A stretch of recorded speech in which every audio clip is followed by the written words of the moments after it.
اس سال 2025 میں میرے اللہ نے مجھے بہت سی نعمتوں سے نوازا ہے، اور کچھ چیزیں ایسی بھی تھیں جن کی مجھے چاہت تھی مگر وہ مجھے نہیں ملی، شاید اس لیے کہ وہ میرے حق میں بہتر نہیں تھی۔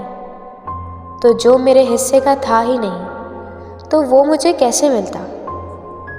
اس سال میں نے اپنی دعاؤں کو سچ ہوتے ہوئے بھی دیکھا، ایسے معجزے ہوتے دیکھے جو بظاہر ناممکن لگتے تھے مگر وہ سچ ہو گئے، کیونکہ میرے رب کے لیے تو کچھ بھی ناممکن نہیں۔ وہ تو مسبب الاسباب ہے، اس کے لیے تو سب ممکن ہے۔ اس کے ایک کن کی دیر ہوتی ہے اور سب ہو جاتا ہے۔